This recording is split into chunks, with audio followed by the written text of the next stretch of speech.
Hello, welcome back to another Chill MTG here. We're back with the Vintage Cube. Some more great games to bring you. And, Ragavan? Mana Crypt? I think we just got to start with the Mana Crypt. It's just hard to pass some free ramp acceleration, though I do love that nimble monkey. So we'll start here, see what we got going. I'm feeling a little spicy today. Want to see, what we can get going here. And you know what's spicy with the Mana Crypt? Like, maybe a showdown of the Scalds. Probably not the objectively correct pick, but let's take that and just go to town.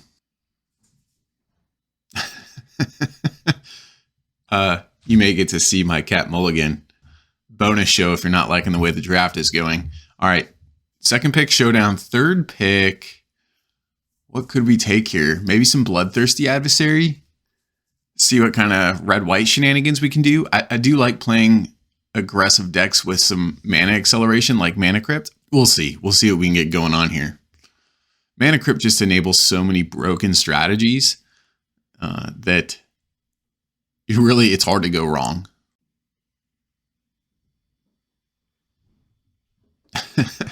It's morning time. I don't know if your cats go crazy in the morning, but mine do. Here I'm looking at the Elite Spellbinder or possibly the Abrade. Elite Spellbinder is pretty sweet. Again, Mana Crypt making this essentially a 1-mana spell. So we go Plains Mana Crypt, Elite Spellbinder you. I like that. If you didn't tune in to look at cats, then this may not be the video stream for you. And for that, I apologize. I do like cats, so deal with it. No great red or white cards here in this pack. There's an Everflowing Chalice. There's also Grief. Grief is pretty much just objectively a good card. And maybe we'll just hedge a little bit here on some Mardu archetype, which I do love to play. Don't know if Grief will make it, but there's potential. Ooh, there's a Scrap Heap Scrounger.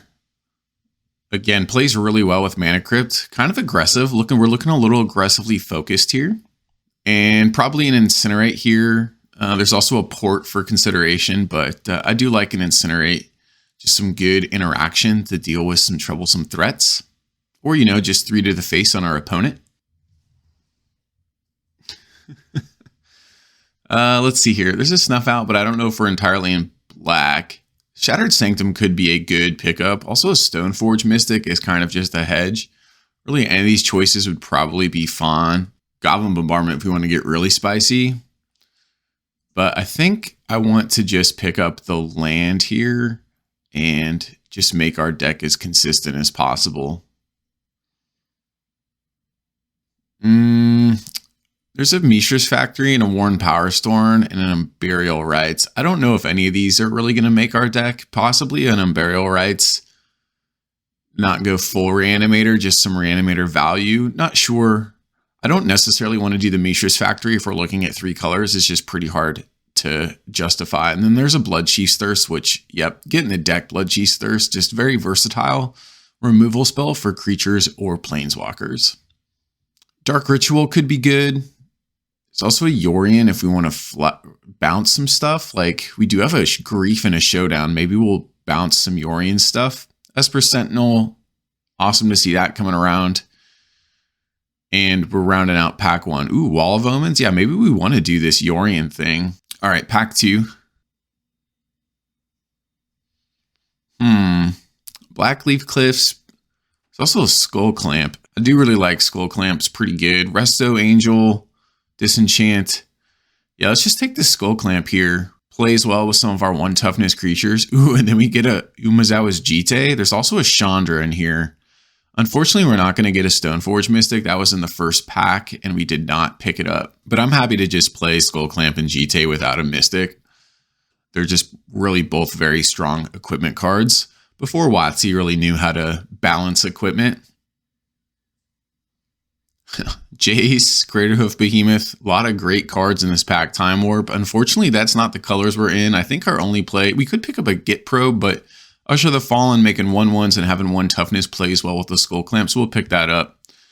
Here's an Inspiring Vantage or a Silent Clearing, I think, to fix the mana. I do love me a Mana Tithe, but let's take the fixing a little bit here.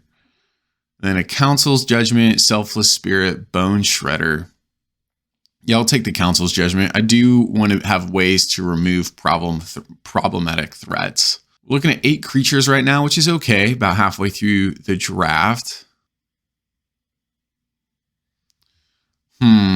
Runaway, Eater of Virtue, Croxa potentially. Not sure about some of these picks.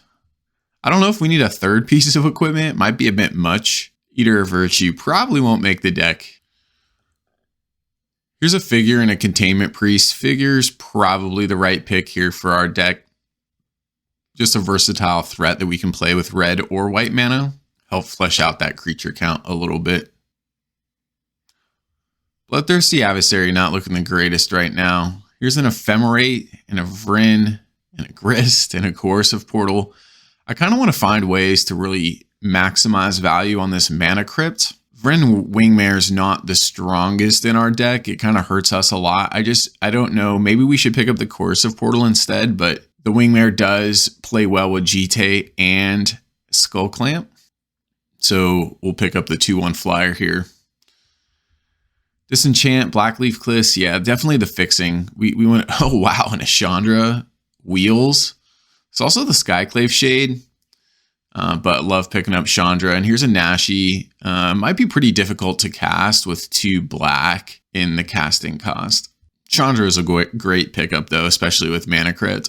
Yeah, questionable on this Grief and this Nashi. They may be pretty hard to cast. The cats are making a bunch of noise behind me. Love it. Silent Clearing coming around was pretty sweet pickup for us. I really love those draw lands because they're pretty good later in the game as well. Steamkin coming around's okay. All right, rounding out pack 2. What do we got in pack 3? Hey, ding ding, Black Lotus. Oh yeah, you love to see that in the third pack for sure. All right, that's really going to enable some shenanigans. Now that we got a Mana Crypt and a Black Lotus. I don't even know what... Oh, there's a Mox Pearl we just got past as well. Man, on color Moxen. We're getting pretty lucky here. I didn't even look to see what was in these other packs with the Lotus and the Pearl, and that's bad on me, but I just love to pick those straight up, you know. Here's a Sacred Foundry. There's also a Duretti, but I want to make our mana pretty good. Looks like we're going to be good on playables here. Haunted Ridge as well. Ooh, but there's a Palace Jailer. Yeah, can't pass a Palace Jailer, especially with a Mana Crypt and a Mox Pearl. It's going to be very easy to cast that card. Blade Splicer, I guess, or Abbott. Those are kind of our 2 choices, I think, in our colors. And if we're going to do some Yorion shenanigans, then Blade Splicer could be kind of nice. Colligan's Command's probably our pickup here. Get in the deck. Faithless Looting, Damn.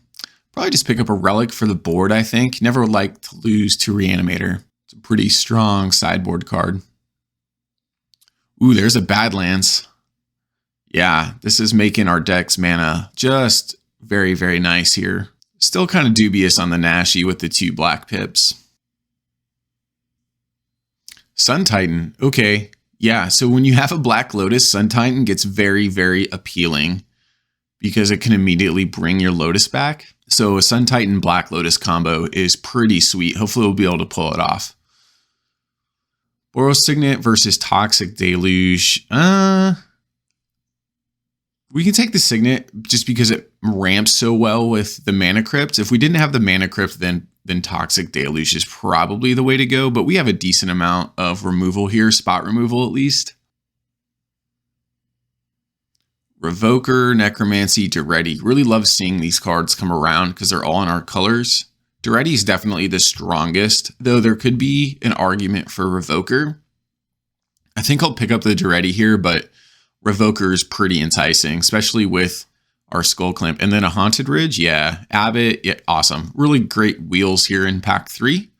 Even a Spectral coming around, so let's build this thing. All right, so here's the deck. Our mana is looking really, really nice. We got a lot of great mana fixing going on. I'm really excited for this Black Lotus Sun Titan combo. Hopefully we can get it pulled off here. And if we can bounce some stuff or flicker some stuff with Yorion, that would be great as well. So let's bring this Black Lotus Sun Titan Mardu deck into the league, and let's go straight into match 1.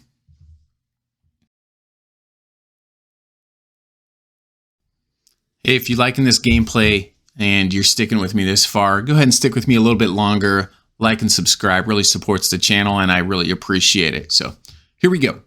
All right, match 1, we are on the draw. I think this is a keepable hand. We have all 3 colors. We have a turn 2 Scrap Heap Scrounger with Incinerate backup, so that'll be the plan.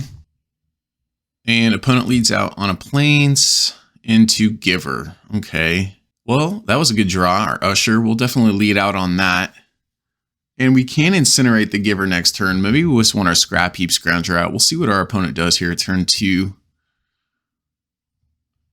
Island Mystical Tutor fetching what? Balance. All right, so we're going to have to play around balance. With that in mind, I think I just want to get this Scrap Heap Scrounger on the battlefield. Let's see if our opponent blocks with the Usher. Or I'm sorry, if the opponent blocks the Usher. They do. Okay. Yeah, I'm happy to just play this Scrap Heap Scrounger post-combat, and if they want to balance 1-for-1 here, I'm fine with that. 3rd land coming down into a Teferi. All right, that's kind of a problem.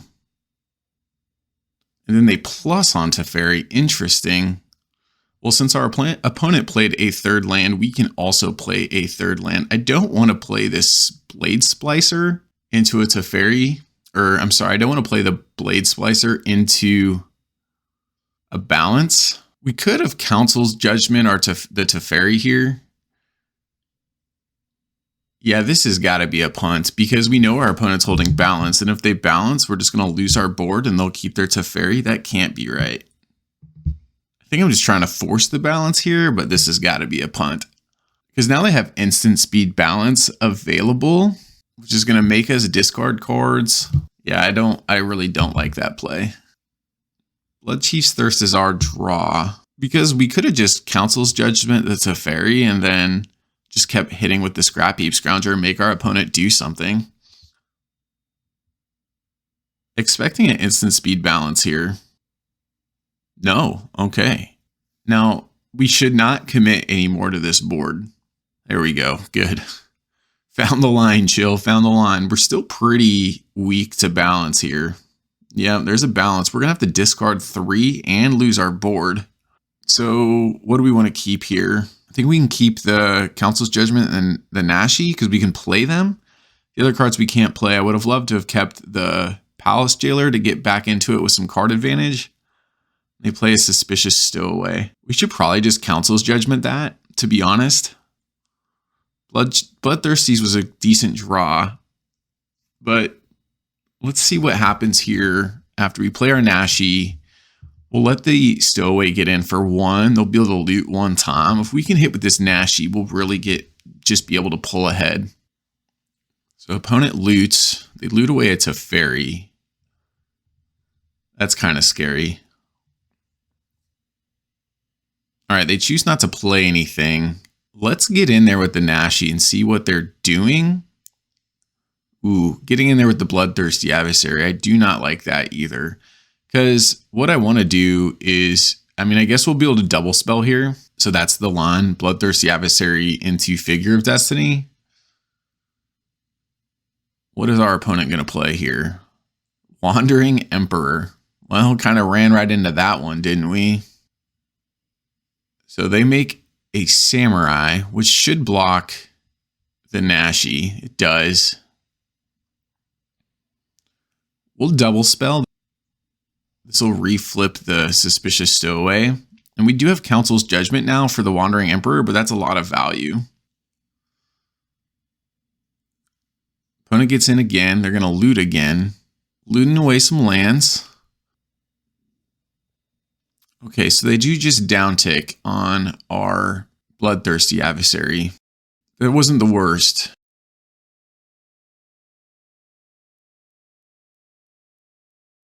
So now we can clear the board. They have no cards in hand, and we're left with our figure and our showdown. So I feel okay here. We can also bring back the Scrap Heap Scrounger, which we need to remember.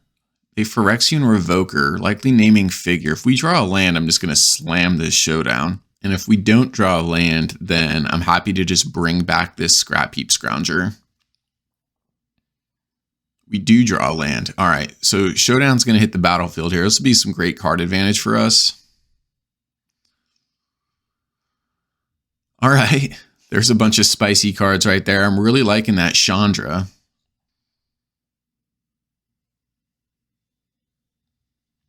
Opponent gets in. We'll take it. The other option is to borrow Signet and Jite, depending on what we think is stronger. We're only going to be able to get to play either or here, unfortunately. Well, let's see. We can actually do both. We can borrow Signet into Chandra, which is pretty nice. That'll put 2 counters on our figure. Love it. Chandra's just probably a little better than Jite right now. We'll see. Chandra will be able to take care of this Revoker.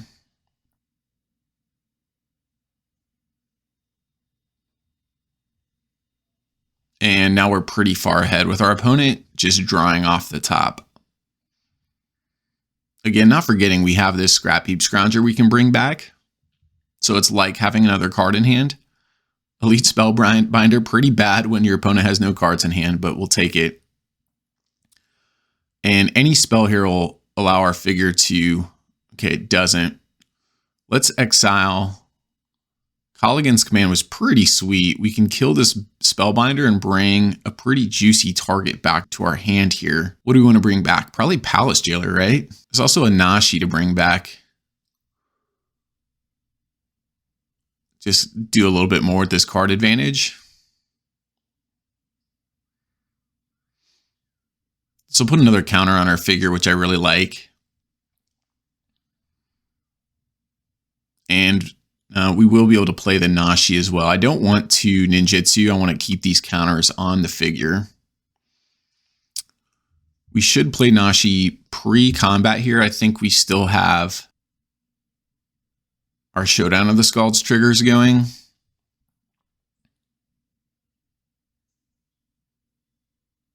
Kind of messed up there. Another punt because I paid 3 mana into the figure, but I forgot that the figure was still just a 1/1.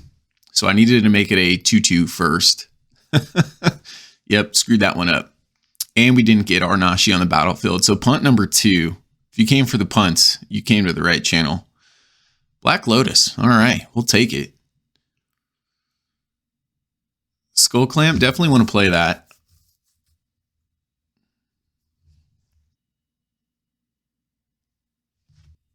We can equip Lotus, or I'm sorry, we can equip Skull Clamp. We can bring back our Scrap Heap Scrounger.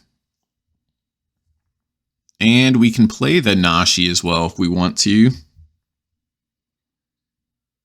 We'll have to use the Lotus to do so, but let's see what our opponent's got going on here.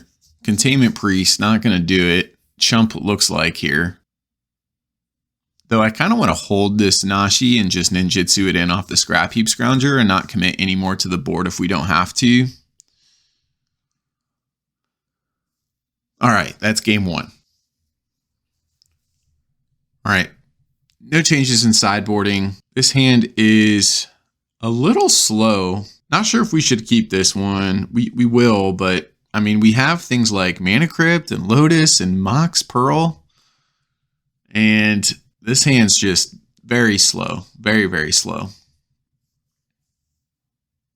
Our opponent has a Mox, though, so that's going to speed them along into a Geist. All right. We may need to play this Bloodthirsty Adversary as a blocker, because we're not going to be able to race.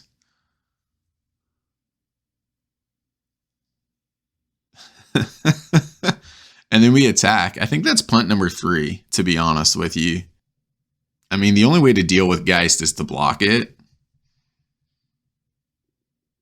They get him with a Gideon. I guess they could have given their Geist indestructible, so I guess it's good we didn't hang back for a blocker, but we had no idea they were going to play that.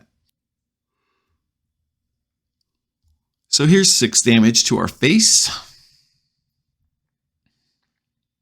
It's going to be a pretty quick clock for us. Our Scrap Heap Scrounger cannot block, which is unfortunate. I mean, it's our only play. And then next turn we'll have either Showdown or Palace Jailer, but the Palace Jailer looks pretty bad against the Geist of St. Traft and the Gideon. And then so now our opponent's going to be able to get in for 11?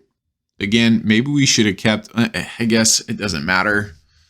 That Gideon was a good play. We just don't have a good answer to it. Our problem with this game is we just kept a hand that was too slow for the Vintage Cube.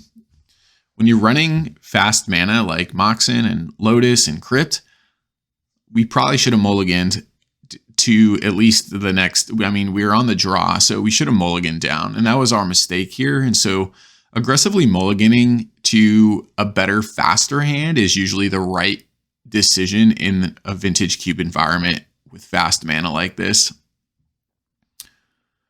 So our opponent's just adding insult to injury here, bringing in the Wandering Emperor. We'll go to game 3 and let's make some better decisions with our opening 7. All right, game 3, I took out Yorion and brought in Vren Wingmare just because our opponent's playing a lot of non-creature spells. Here we again, we're faced with a decision. I don't really want to keep this hand. It doesn't do much. Ooh, this hand's even worse. So it looks like we're going down to 5. Here's a hand with fast mana though. We'll put back the Blood Chief's Thirst because we don't have black mana. The question is, what else do we put back? Do we put back a land? I don't know. I think we'll do it. I don't know if that was right. We'll be able to hold up Incinerate turn 1 and get down our Jite, but we're pretty far away from this Palace Jailer. I'm sorry, we'll put down the Jite. There's no reason to hold that in hand, really. Island from our opponent and pass. Okay, land was a good draw. We now just need a white source, and we're going to be in business. I will play Jailer with no targets on the battlefield for sure. Don't like that our opponent's passing with 2 mana up again. Can't play Nashi. Little punish there for the double black pips, which we kind of identified in our draft. And we're just going to have to pass the turn back here, unfortunately. End of turn, they Containment Priest. Okay, we'll hold up Incinerate, see what they plan on doing.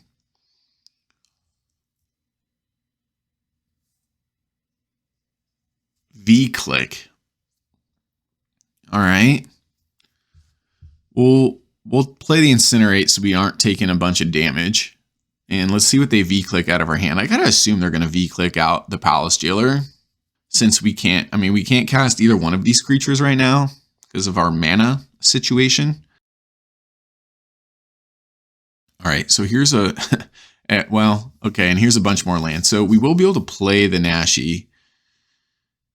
Would rather ninjutsu it, but hopefully if this Nashi sticks around, we can equip the Jite next turn and just get in there. And a Jite against the V-Click is going to be great. I mean, they're going to be really enticed to block this Nashi. They do not want me to connect with this thing.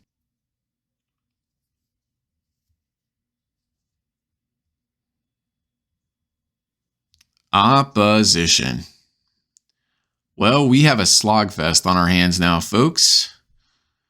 Opposition is definitely a problem. Chandra was an amazing draw, however. Probably should play our land to play around Daze. Yep, there we go. Let's play around Daze. This will take their creature off the battlefield. You know, opposition with no creatures, not scary. I expect they'll tap our Nashi in response here. They do, which was smart.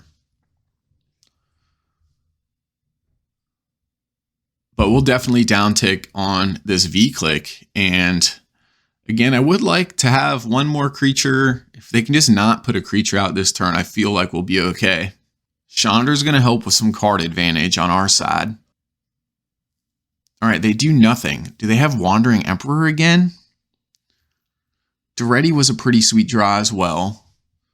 Unfortunately, Duretti's constructs can't really attack. I really want to get this Jite activated. We exile a Swamp with Chandra, which is fine. So let's as long as they don't have the Wandering Emperor, right? I wonder if we just hold back this Nashi and just respect the Wandering Emperor that much. It's really their only card that gets them out of this. They do flash in Wandering Emperor. They do it before we declare attacks. So now they have a little bit of creature generation going on here. I think we need to play Duretti and sack our Mox. Yeah, I think this is a mistake. I think we should have sacked our Mox to destroy the Samurai token, because that Samurai is going to attack anyways. And now we'll be forced to chump with the Construct token, I think, to protect our Chandra. And it just gives our opponent a creature with opposition. Fighting through opposition is just very difficult. You really need to clear those creatures off your opponent's board. Yeah, so now they got 2 of them. These Samurai tokens having Vigilance is really good for our opponent because they can both attack and tap on our turn to activate the opposition. We are so close. This is a very, very close game. But with the Wandering Emperor creating Samurai tokens, the longer this game goes in this state, the better it is for our opponent.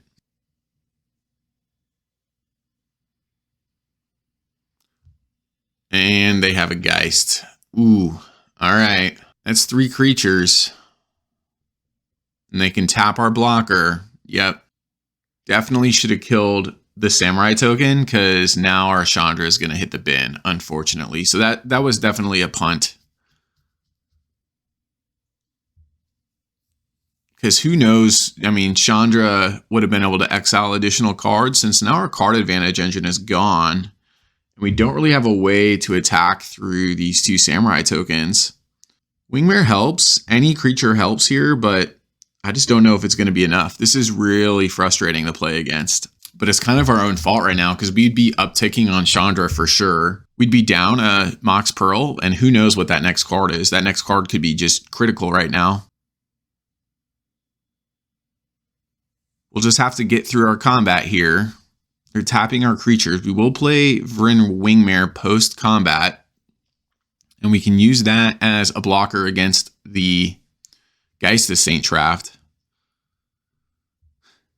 Now I'm down ticking on the Samurai. Okay. I suppose that's okay.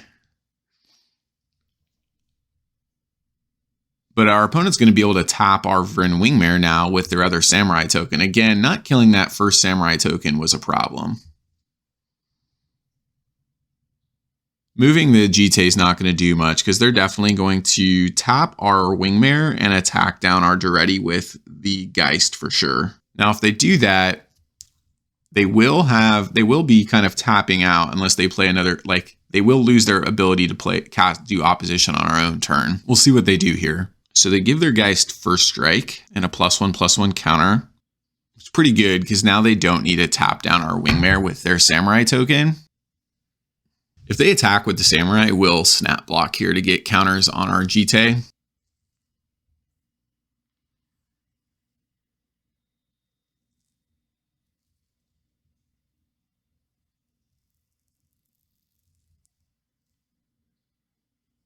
So Duretti down. We could have blocked with the Wingmare there to put counters on the Jite. That may have been a good call, because then we could take care of this Samurai token. Now, if they have another creature here. Solitude. Yeah, another creature, and it's going to take out one of our creatures, which is just really unfortunate. I think this is the beginning of the end here. Yeah, we would have been able to uptick Chandra and get a Blade Splicer. For sure would have cast it for just some additional defenders. A 3/3 first strike would have been great against the Geist. They tap our Wingmare. We can move the Jite to the first striker, but they're probably just going to tap our first striker. They will be able to make another Samurai token here with the Wandering Emperor if they choose to do so. Tap our creature end of turn, which is smart. Counter goes on the Samurai token. And Gideon hits the battlefield, which is also, incidentally enough, a creature that they can activate opposition with. Yeah.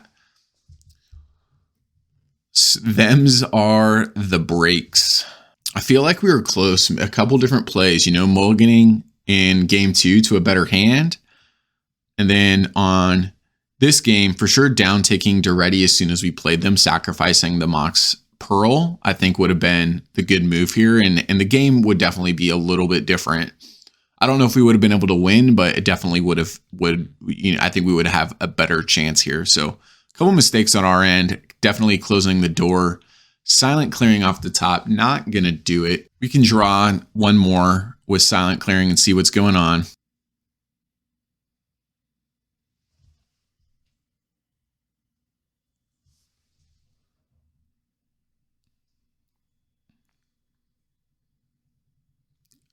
Into a mountain. I expect our opponent to tap our Blade Splicer, yep, and our Golem. Getting in there with the Vryn Wingmare won't do much, and we're basically dead on board here. So good games, good beats. On to match 2. All right, match 2. Let's do a little better job this time. We are on the draw, and here's an excellent hand with some fast mana that we are going to snap keep. The question is, what are we going to play first? We could Jailer turn 1. Let's see what our opponent does here. Porcelain Legionnaire. All right, I'm kind of thinking that we just Jailer turn 1 here. We can Jailer and play an equipped Skull Clamp. Could be pretty good. And then we're drawing cards. Taking out our opponent's Legionnaire. I really like this. Fast mana. Great hand. And then let's play Mana Crypt here and then play an equipped Skull Clamp. There's really no reason not to. I mean, the 3 life isn't that big of a deal. And then if they do happen to remove our Palace Jailer, we're just drawing even more cards. All right. Good turn 1 from both of us. We draw a Colligan's Command, which we won't be able to cast. We do need black mana to do that. Opponent Orzhov Signets into a removal spell, potentially. Thraben. All right, we lose our flip. Okay, there's a black mana. Perfect. Because now we can K-Command and destroy our opponent's Orzhov Signet. That was just a great draw. And then we'll be able to get in there with the Palace Jailer as well. Oh, uh-oh. I cannot cast K-Command. That is unfortunate. I guess we'll just cast Showdown on the Scolds because I need black and red mana. That was an oopsie. And I think we just need to hold back on defense here and not lose the Monarch.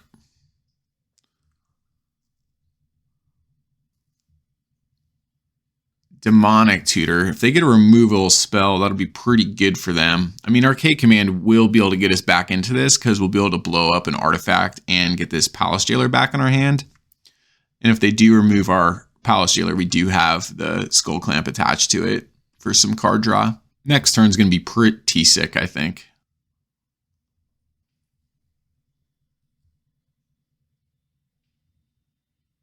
Okay, so they do Dismember.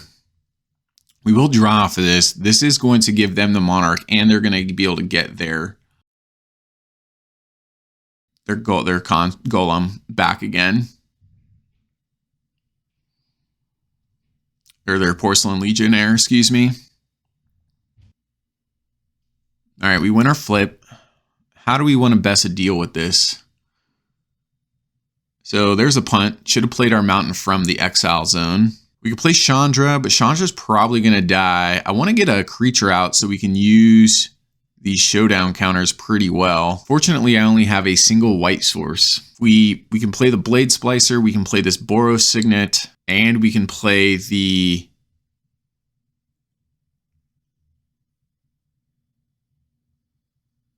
Oh, we cannot play the Boros Signet and play the Blood Chief's Thirst, unfortunately.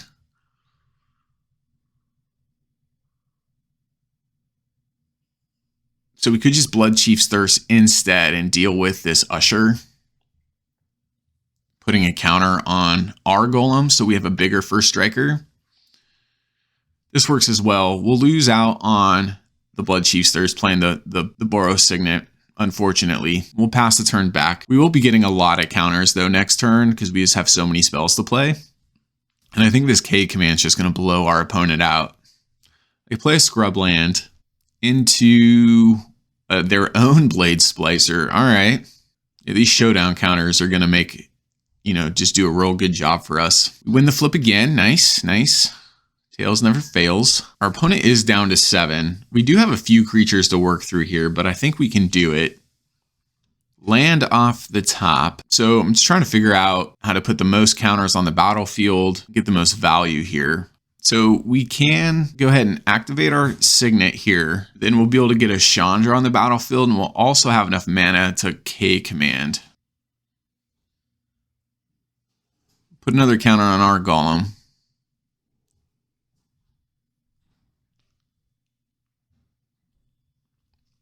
So playing it this way, we will not be able to K command, or we will be able to K command. What we can do is we can uptick on our Chandra for mana, which would be pretty nice. Great little ability there.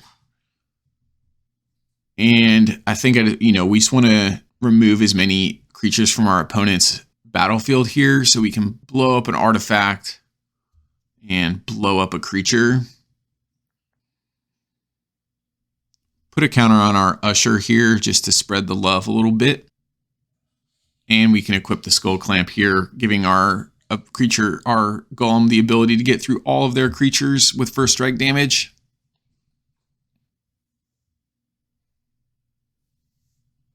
It was a pretty good turn. It was a pretty good turn for sure. Our opponent is drawing a few cards over there off of the Monarch, which is good for them. But they're still going to need some help. They need to clear the board. Okay, they play an Elspeth. That is really good help, to be honest. Because our first striker is not going to be able to get through their 1/1s. All right, so we definitely need to find a little bit of an answer here. We do have Nashi available. Let's see what our Chandra can do. Elspeth definitely outclassing what we got going on. Blood Chief's Thirst was pretty decent draw here because we can get our Colligan's command back, and then we'll be able to blow up their Golem and their Usher, and then we'll be getting in there with a bunch of attackers. They'll just not have enough blockers, really. There's a Jite. Yeah, we need to cast that, I think, unfortunately. So I think we're gonna have to wait one more turn for this Bloodthirsty Adversary, because getting counters on this Jite is going to be really, really strong.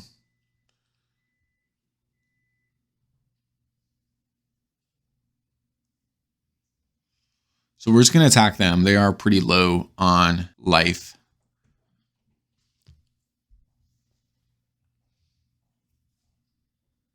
All right, these counters are going to do some good work here, taking care of the Usher, and we'll just hold a counter now for just a touch longer.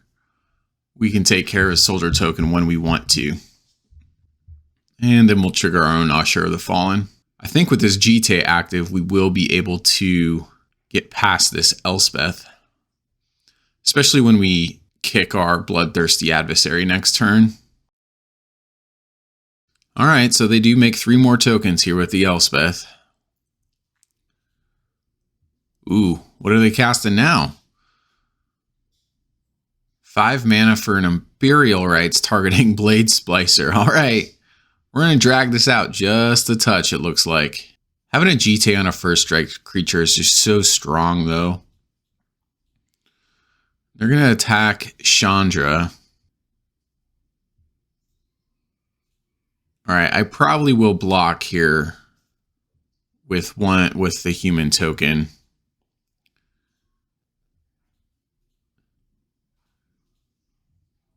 It'll save some loyalty on Chandra, and then we are able to... They just don't want us to ultimate Chandra. Down tick on the Jite again, protecting Chandra's loyalty, because if we ultimate on the Chandra, that'll just be game as well. All right, upkeep, lose the flip on our mana vault, or our mana crypt. Let's see what Chandra's got for us. Because just a couple turns and I guess we'll cast this. If we cast this, we can still kick the Bloodthirsty Adversary, and that should do it. Because now we can kick our Bloodthirsty Adversary and recast this Incinerate.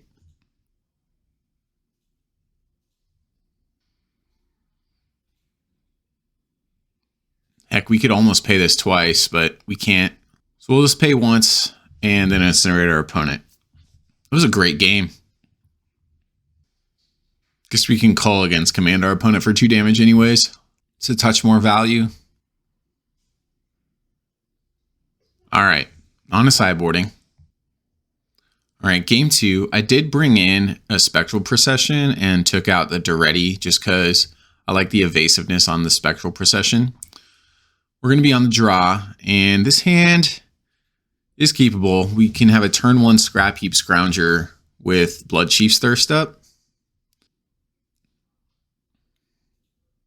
And I think I probably will Blood Chief's Thirst that Usher specifically as well, since we just drew another land. And we'll be able to get the Scrap Heap Scrounger down as well.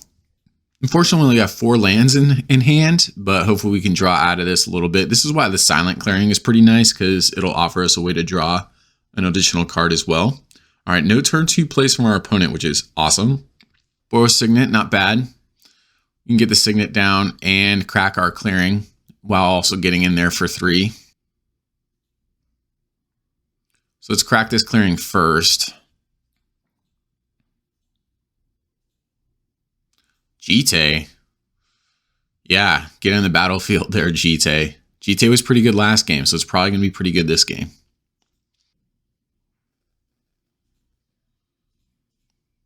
Okay, Thraben cracked the clue. Kind of flooding out here a little bit, but Jite is going to go a long way.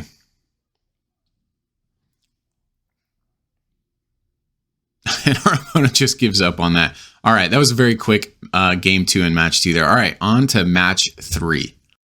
All right, welcome to match 3. We are on the play, yes. And thanks for sticking with me this far. This match is going to be a banger, best match of the series, and I hope you enjoy. This is a sweet hand. We'll keep it. We have all our colors of mana. We have a turn 1 play in Usher of the Fallen, and then we got a Boros Signet follow-up. So let's get going. Looks like we're up against the good old blue deck, and we got a Jite off the top. We have 2 options. We can trigger our Usher here, but we'll likely just lead on Boros Signet. I'd rather they Spell Pierce this than our Jite.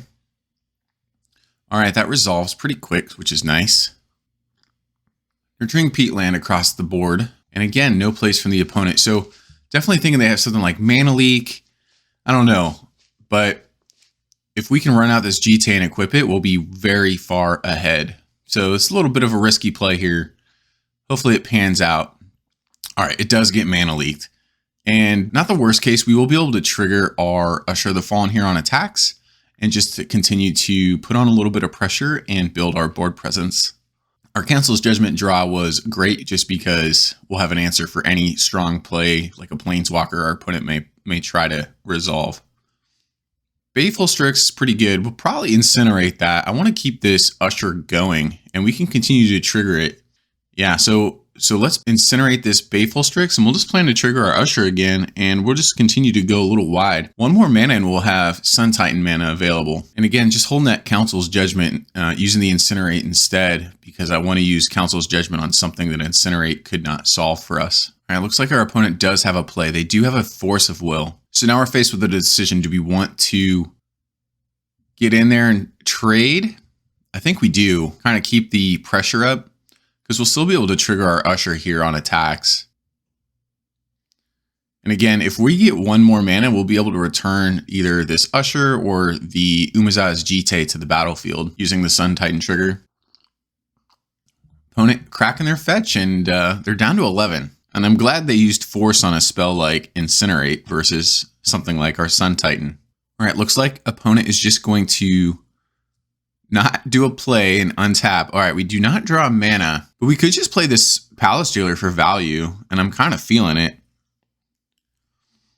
They'll either be forced to counter it, and then this way, if we lose the Monarch, nothing goes back to our opponent's board. So we'll just play this, gain the Monarch, and draw a card. All right, looks like we did eat another counter spell from our opponent. Hopefully clearing the way for this Sun Titan. Then our opponent cracks their Nurturing Peatland. They're back down to 3 mana. They're really looking for something here. A Vendilion click against us would be pretty bad. I would like to resolve this Sun Titan. All right, Dark Ritual. 5 mana available. How are they going to spend it? Playing a Gonti. All right, well, I wonder what they'll hit. We won't know. Gonti's not very threatening. They're definitely, I mean, but it's a great card. We're going to have to deal with it. Might be a Council's Judgment target. Esper Sentinel's fine. And I guess Esper Sentinel is what they hit. So again, no land. So our only options here are the K command and the Council's Judgment. But we could K command something back to our hand like the Palace Jailer. That would be pretty good. We can do this now while they're tapped out. They've already used Force of Will, and that way I know that this spell will resolve. And we'll have mana available to pay for the Esper Sentinel's tax here.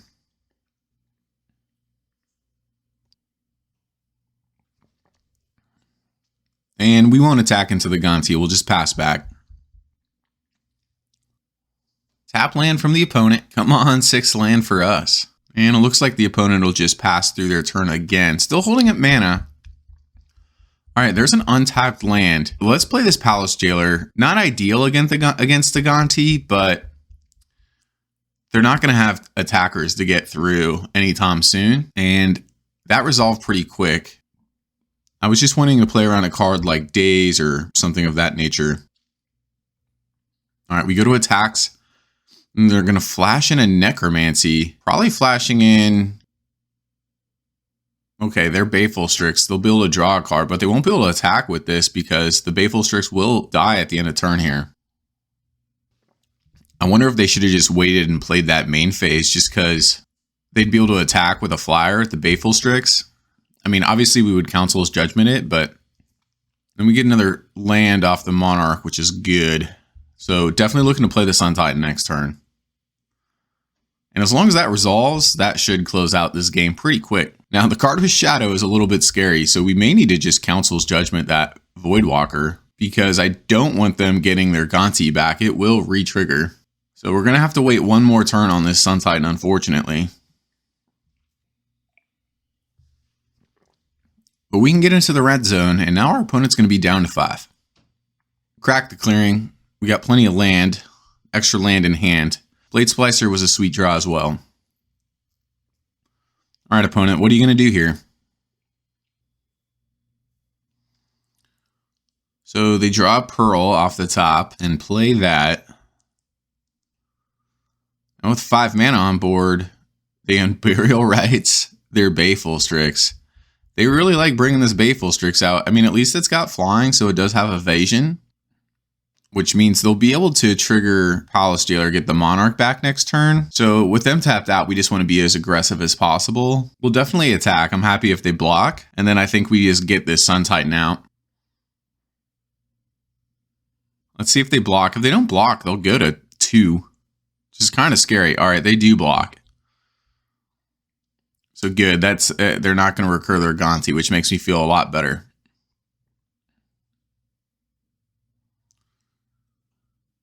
Yep, gotta play around Daze there, chill. Common theme, always play around Daze. There we go. That resolves, and we can bring back, let's just bring back this Jite, I think. It's the strongest card. The other option is to bring back the Usher. We got plenty of card draw. I don't need the Esper Sentinel. Okay, so it looks like we are playing against some Esper Reanimator shenanigans. And I think they do entomb an Archon here, which is definitely strong. So Archon comes back, flashing back on Burial Rites. Pretty good. I'm glad we have a human token there to sacrifice. They're going to Inquisition, probably taking Blade Splicer, I would imagine. Yeah, they do. I mean, it's the only threat. Unfortunately, with a Sun Titan on the battlefield, we can just get the Blade Splicer back. Mana Crypt, Black Lotus in hand on turn 10. Not really what we're looking for. Let's get this Wall of Omens out, see what we draw off of it. Scrap Heap was a pretty good draw, as we can recur that back from the graveyard pretty easily. So I think we just, we're going to go for it here. Let's equip our Jite to the Sun Titan. And if our opponent wants to block with the Archon, we will get some Jite tokens or counters. And plus, we're going to trigger the Sun Titan's ability here on attack. Just important that we're not going to have to sacrifice this Sun Titan to the Archon's ability. We'll get the Blade Splicer back, and that'll put a couple extra creatures on the battlefield. And even against an Archon, this is looking pretty good.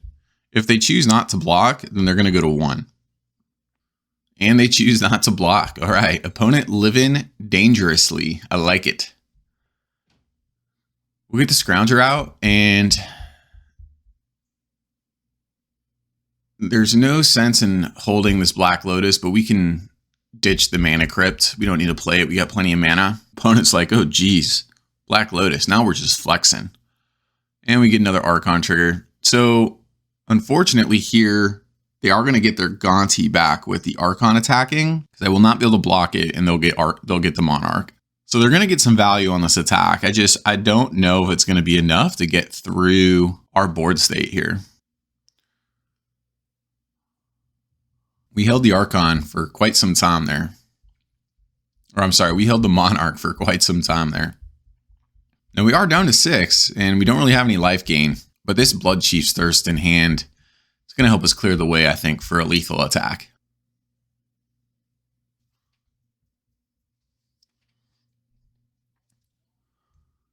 Fractured Identity on our Sun Titan. Okay.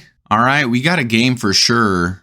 I do think that this Blood Chief's Thirst is going to help us pretty well. That was a very strong play from our opponent. And they're going to get their Baleful Strix back for the 3rd time this game. That's some value. But we will be able to remove a counter to take care of that Baleful Strix. And then we have the Blood Chief's Thirst to take care of the Sun Titan. We can equip our Jite onto our Blade Splicer. And they only have 1 blocker available. And we'll have 9 power attacking. So that should be enough. The opponent did put up a good fight, though, here at the end. But we do need this Sun Titan removed. So if they... Okay, no counters. Love it.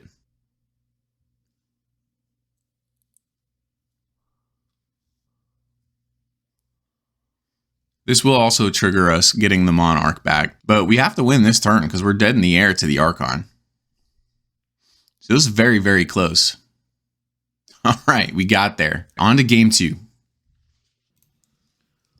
All right, match 3, game 2. From sideboarding, we took out Jite and Yorion and added in Relic of Progenitus and Spectral Procession. I just wanted to have some more graveyard interaction and some more, evasive attackers.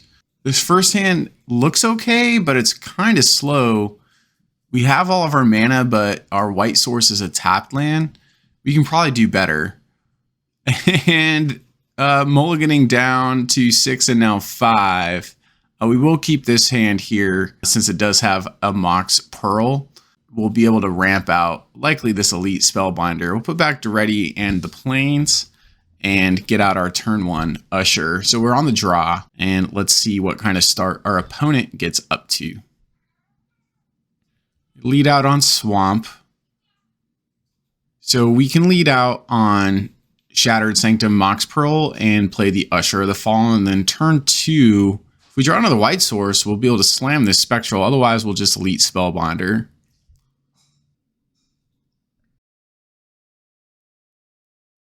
Ooh, Fatal pushed right off the get-go. Okay, not ideal.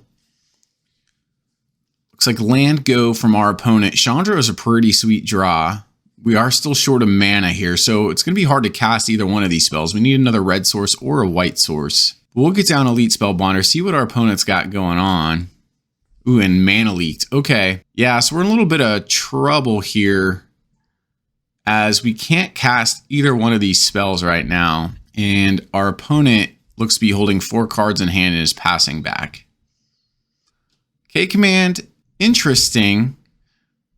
I think I want to hold it for a better target. We could make our opponent discard and we can bring our Elite Spellbinder back to hand.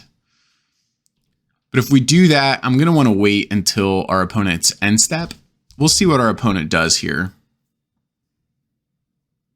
Baleful Strix, okay.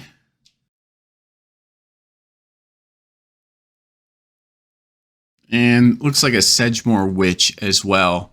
Luckily, this K command is going to be able to deal with both of these creatures, as we'll be able to destroy the Baleful Strix as an artifact and deal 2 damage to the Sedgemoor Witch, which is why we held this K command to see what our opponent was up to on this turn. Pretty good 2-for-1. Our opponent did draw a card off the Baleful Strix, so it's kind of a 1-for-1 in that regard, but I'll take it.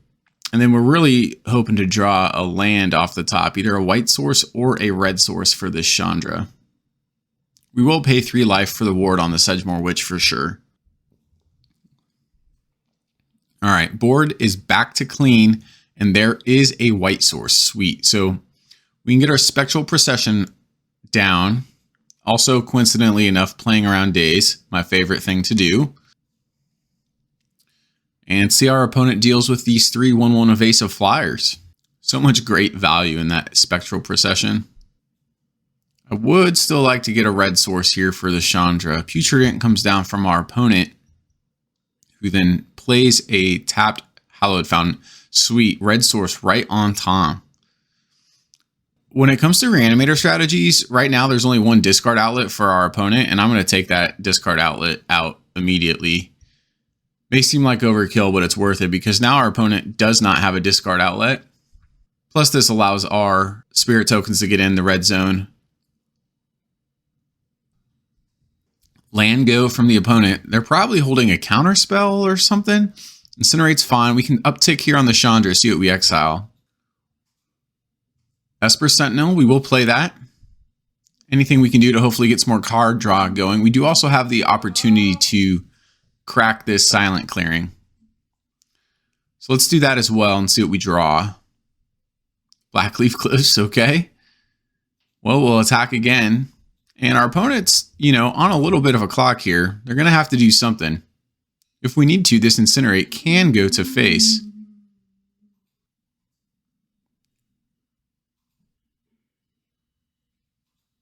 Ooh, that's unfortunate. Mox Pearl was the card they were holding. Either that or the land. So our opponent's got nothing, and they're facing down a board, an active Planeswalker, and we have an Incinerate in hand. Another land off the top, not ideal. Chandra can dig us a card deeper. And it's another land, but that's 2 more damage, and then 4 more coming in. So this will drop our opponent to 7, and we'll have him dead next turn with this Incinerate in hand. Even with a board wipe, Chandra's uptick dealing 2 damage if we don't play the card kind of puts our opponent on a 2-turn clock. Dauthi Voidwalker, not going to do it. And with no cards in hand, we know there's no counterspell. Now, taking out the Dauthi Voidwalker, probably a punt there, as we could have killed our opponent this turn, dealing them 3 damage to the face, 3 damage flying with the spirit tokens and the uptick on the Chandra. So, yep, definitely a punt. I think that's punt number 5 or 6. Sun Titan coming back around. Sweet card. Extra value, but a little unnecessary at this point, I think. Lead Spellbinder will tax nothing as the opponent has no cards in hand. No reason to cast the Black Lotus there. We can just deal 2, put our opponent to 1. But again, our opponent could have been dead this turn, so always go with lethal if you can. So we're going to give him 1 more out. Now, I don't think there's a card that gets him out of this. Even a board wipe leaves Chandra. So they need a draw spell like Ancestral Recall to draw into multiple answers here. But that will do it, and that will win us the match. Hey, I had a lot of fun with this Mardu Sun Titan deck. Black Lotus helped a little bit, I suppose, but thanks for chilling. Thanks for hanging out with me here. Another video coming out next Friday, and I'll see you next time.